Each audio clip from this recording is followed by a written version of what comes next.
Murray Walker and Steve Ryder tell the story. What is clearly the most competitive championship in years had got off to a surprising opening, with Will Hoy and the Vic Lee Motorsport team not only winning the opening 2 rounds, but winning them convincingly. There was bound to be a time, though, when the champagne went flat, and that time came with a vengeance in the hours leading up to round 3 at Donington. The team's cars had fallen foul of the regulation, which required exhaust noise to be under the 110 decibel limit. Unless they could get under that limit, they wouldn't be allowed to race. And if they were found to be over the limit immediately after the race, then they'd risk possibly losing all their championship points so far. There was no doubt they faced a crisis. 15, yeah? Come on, 15. No, it was 18 this morning. With the exhaust positioned at the side of the car, their problem was that engine resonance seemed to be interfering with the test. Yeah, you can just hear that noise come through the engine, and that gauge jumps. The RAC scrutineers were trying to be as helpful as possible. Other competitors were less charitable. It's simple, the rules are the rules. They should be running in the championship within the rules of that championship, which in the case of a simple thing like exhaust noise is very easy to engineer. There's no question about it. It must be one of the simplest things for any engineer to do, is to reduce the decibel level from an exhaust. It might affect the power output, but then the rules are the rules. It's black and white. I don't see there's anything really that warrants a great discussion, any great discussion. It's terribly simple.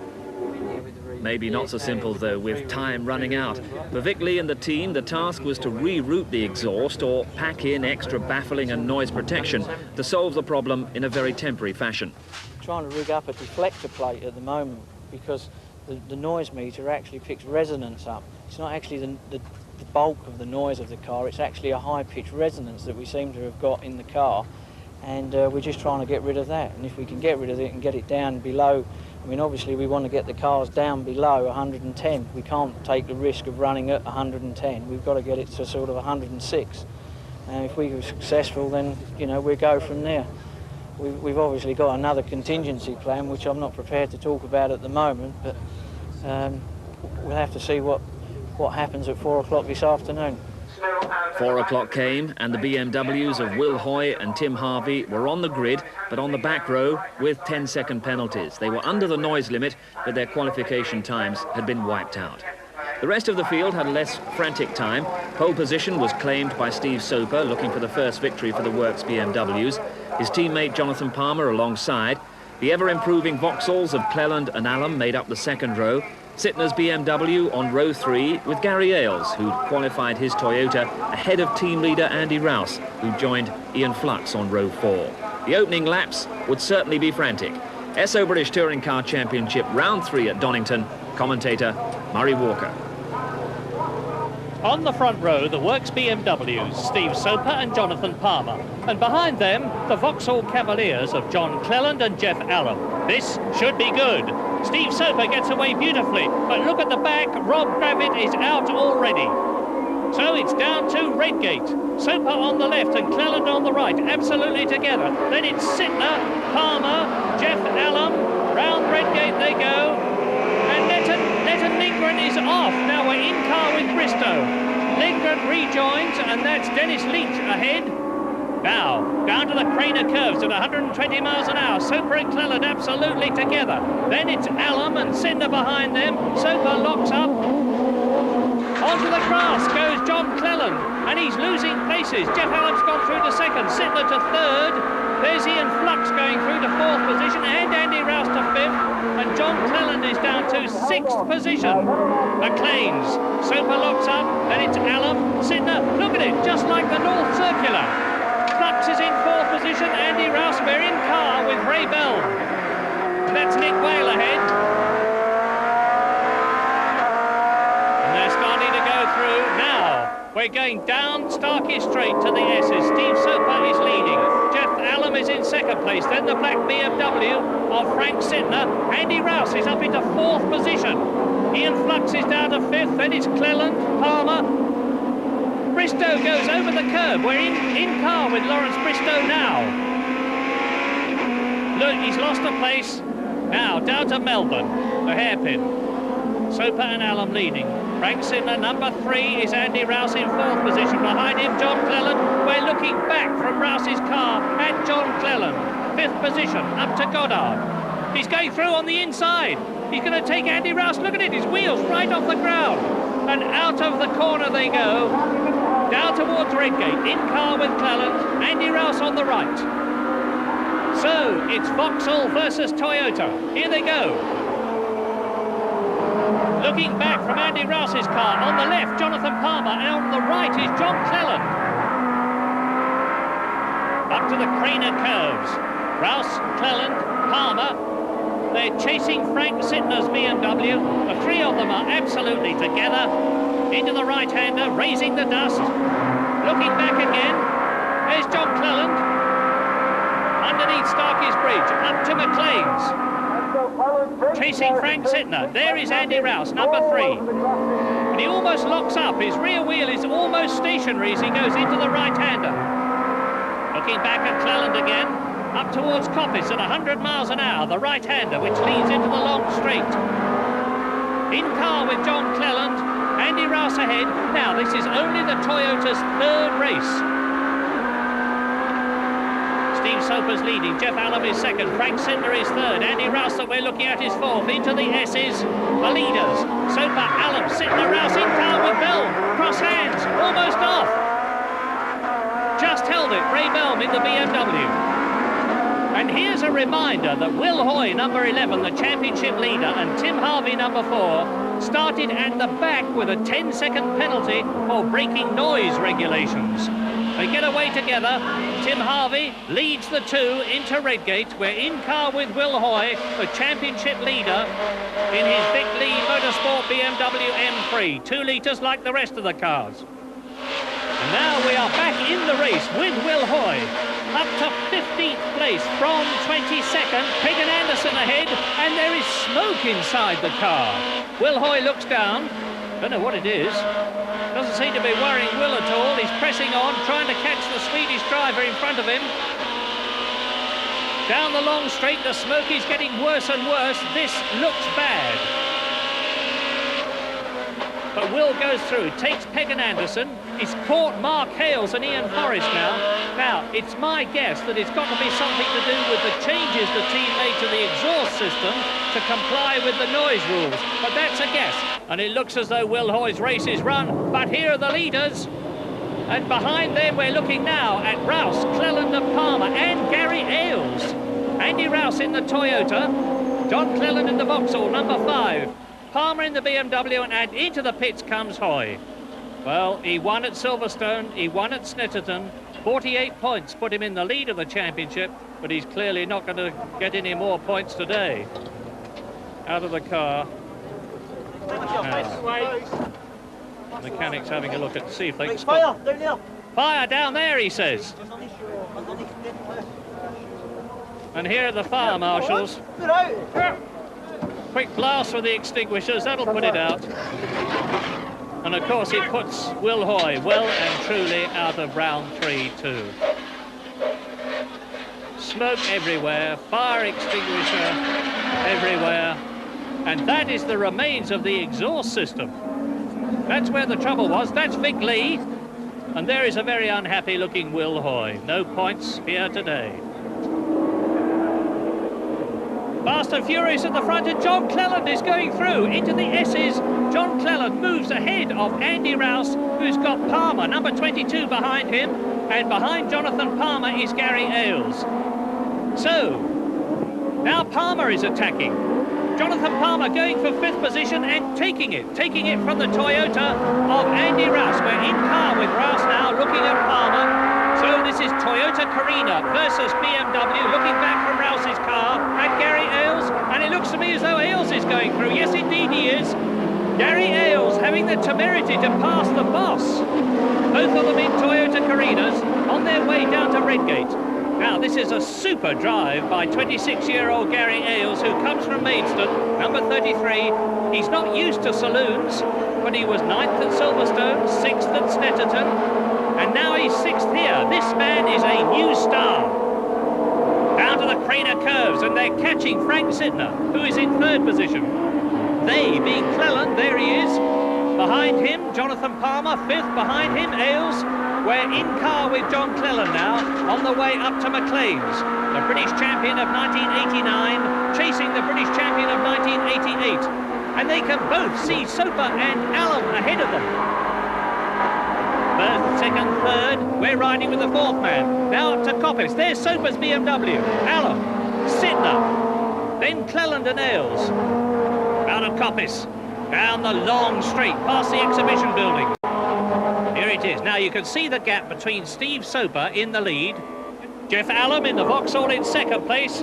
Sidner's BMW third, being caught by Cleland's Vauxhall fourth. Gary Ailes is in fifth position. Sixth is Andy Rouse. And seventh position is Ray Belm in the light blue BMW, number 12. There he is. And he's catching Andy Rouse in car with Belm. He's taken to saloons like a duck to water. Sixth at Silverstone, second at Snetterton, and he is right with 4 times British champion Andy Rouse. Out of Melbourne, the hairpin. A climb up to Goddard. In car with Bell. Chasing Andy Rouse. Straight past. Sixth position, no problem. And it's a spin. That is Ian Flux. Ian Flux's BMW. He's lost several places, shakes his head. Back in the race, getting up to racing speed. And oh dear, this is Jonathan Palmer's Works BMW. Doesn't look like good news. So he's retiring, out of the car. And there's a battle down the field too. This is Nick Whale being chased by Mark Hales. Now, we're with Mark Hales in the Mitsubishi Lancer. Front-wheel drive, it's still a very new car, first season. And he's holding Nick Whale's BMW M3. Indeed, he's going to go through and take him in the S's. Is he? Yes, he's got the inside line. No, Whale keeps ahead on the right-hand part of the S's. Accelerate away. Down to Melbourne again. And behind them, in the Ford Sierra normally aspirated car, is Andy Middlehurst as Hales and Whale go through absolutely together. Yes, there's Whale. Mark Hales is attacking again. Surely he's going to go through on the inside. Yes, up into 14th place. Rear wheel locked up. It's like this from front to rear. A terrific race. But at Goddard, second, third and fourth are absolutely together. Because look, the black BMW of Frank Sidner and the white Vauxhall of John Cleland have caught the white Vauxhall of Jeff Allen. Now, down to Redgate, we're with John Cleland. Sidner ahead, Allen ahead of him. They are second and third. We are fourth into Redgate, 90 miles an hour. Building up speed for the Craner curves, dropping downhill. Building up to 120 miles an hour. The BMW and the Vauxhalls really closely matched. 2 litres each about 280 horsepower. Down to the old hairpin. Just clipping the apex. They go round as one, in car with Cleland. Up to McLean's at 110 miles an hour. These, of course, are very much modified production saloons, and Frank Sidner is going for second. He's going through, and McLean's. Frank Sidner goes up into second place ahead of Jeff Allen, and John Cleland takes the advantage of Jeff Allen running wide to go through as well, up into third position. What a recovery by John Cleland. He's gone up from sixth to third, and he's gaining. He is catching number 2, Frank Sidner, in second place. And you can see Soper ahead. There he is, now into the S's. Dunlop have made a new, longer-lasting tyre for the Cavaliers, and they seem to have got it just about right, because they are both now with Frank Sidner. Frank number 2, second. Cleland number 5, third. And challenging straight through. Hard on the brakes. Frank Sidner has now, and he's been hit. Frank Sidner is hit, thumped by Jeff Allen. We can see the debris flying off. I think it was probably glass from the mirror. And Gary Ailes is right up there.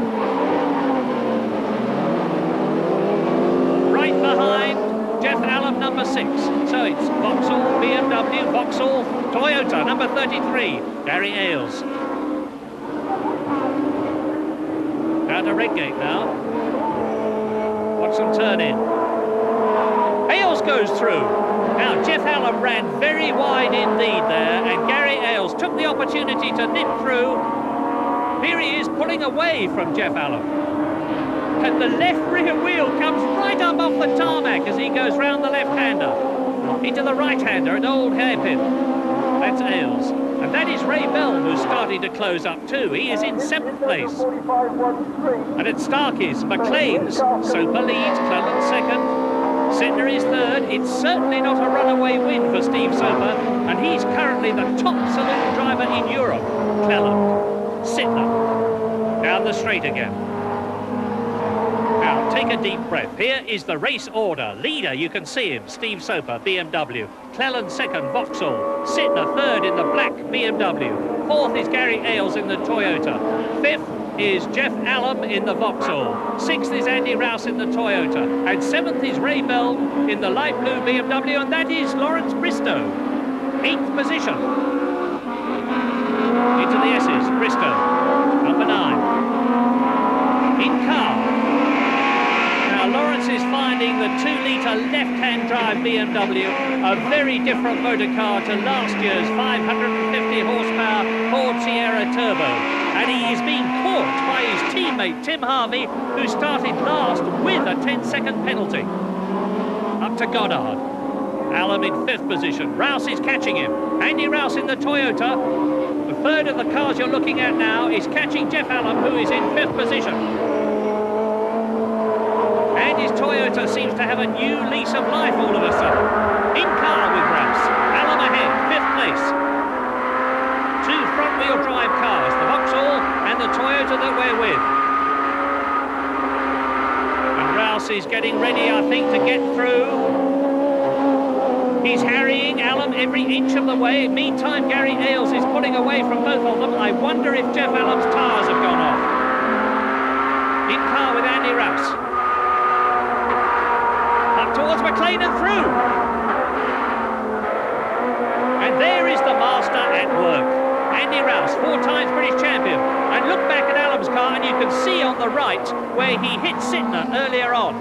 This is Coppice, Rouse 5th. And if there was something wrong with Andy Rouse's Toyota before, it's certainly very healthy indeed now. He's starting to inch up on the boot lid of Gary Ailes' car. Through into 4th position. Is he? Yes, through the S's.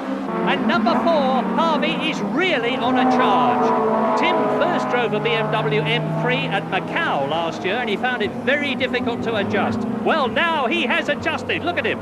And he's driving with a broken foot bone as well. Down to the S's. Lawrence Bristow stays ahead as they go through. But he's not going to stay there for very much longer because Tim Harvey now is right with him. And Bristow will be able to see him in the mirror. In fact, Lawrence gives a signal, pass on the right to Tim Harvey. Tim needs no second invitation, straight through on the inside at Melbourne. And his speech is going well too. He's right up with Bristow. Harvey up into 8th place. Now, we are riding with Lawrence Bristow in the BMW, but all the 3 remaining big lead BMWs, that's Belm, Harvey and Bristow, have got a noise check problem at the end of the race, and the first 6 cars are going to be checked. Now, Will Hoy is out, but Ray Belm is 7th, Harvey is 8th, Bristow that we're with is 9th. So, what are they going to do if they get into the points position from 6th place onwards? They're not there at the moment, they may be. And that's a spin! That's Andy Rouse, who was 4th. Andy Rouse, and Ailes has gone through to 4th place. Belm has gone through, so he's in the points now. Andy rejoins. But the Toyota is down to 9th position, well out of the points. Now here's a replay, let's see what happened. Frank Sittner ahead, going down to the old hairpin, turning into the apex. And Andy suddenly puts on full left lock at this right corner, he just lost it. Well, bad luck for Andy, but the Toyota is getting better and better, race by race, and this is the start of the last lap. Just 2.5 miles to go. Soper first, Cleland second, BMW leads, Vauxhall second. Down to Redgate for the last time, behind them, Frank Sittner, Gary Ailes, Jeff Allen. Ray Bell up into 6th place with his noise problem.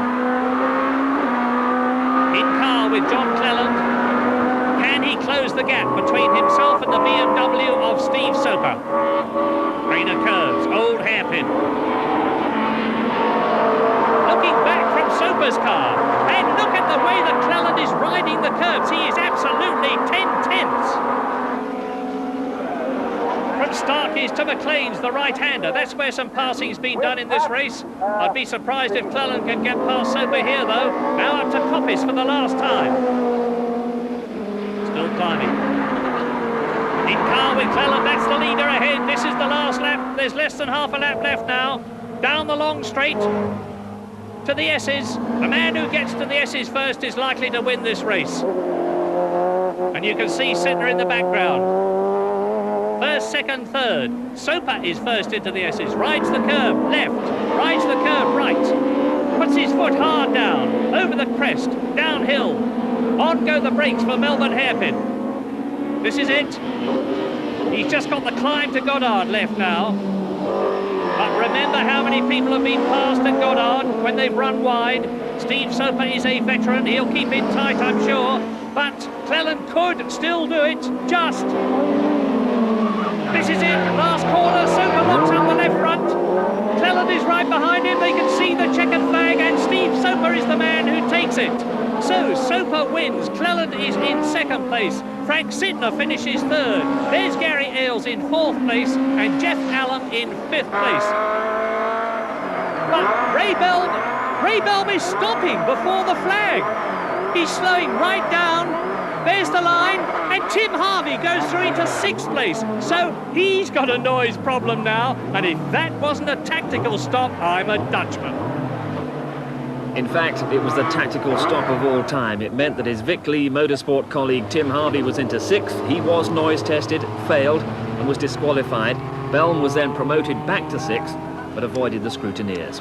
Confusion down the order, but no doubting the first win of the season for Soper, just holding off Cleland, and a very pleasing third place for Frank Sidner. Will Hoy still leads the championship, but the consistency of the Vauxhall men, Jeff Allen and John Cleland, closes the gap. Next round.